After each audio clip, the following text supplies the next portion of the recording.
I think one of the reasons why I did start to blog, which is now, I was blogging under Bill Clinton, actually. It'll be my 10 years next year doing this every day, which is kind of grueling, is because I wanted a place where I could say exactly what I thought and not have to check my views against an editor, a publisher, or even the accepted norms of conversation in Washington. I mean, I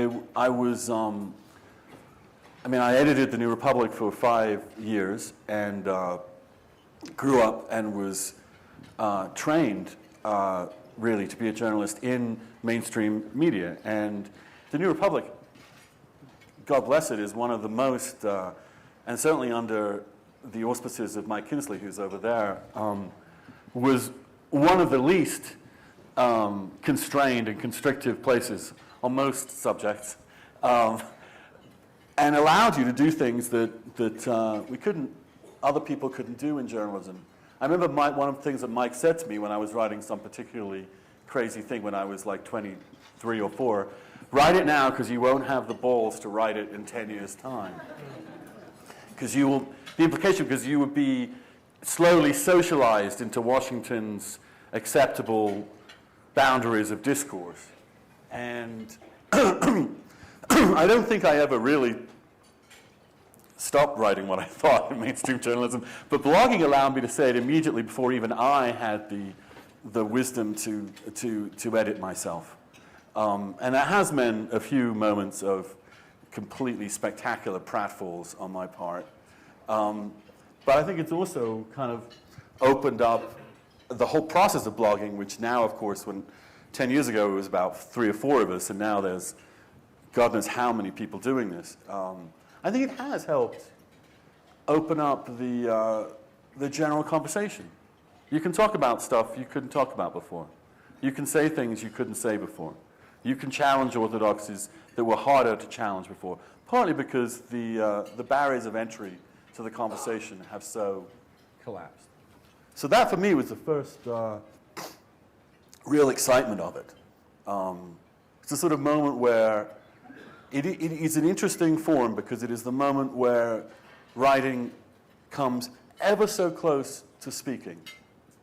So it is this, it's a genuinely, I believe, a genuinely new form of writing. It's writing as broadcasting. I've said this before, and one of the people I went to see back in the early part of this decade was Matt Drudge, who I always regarded as a genius. And I went to see him to talk to him about what he thought this medium was about, since he owned it at that time. And he said, well, there are a couple of basic things you have to understand. And one is, this is not a publication. You are not publishing anything. I know on the blogging platforms it says publish now, but you're not really publishing. You are broadcasting.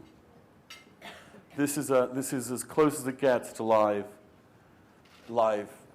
writing. That's what it is. And therefore, you have to have a totally different understanding of what it is that you're doing. And you have to have a totally different understanding of your relationship to your audience.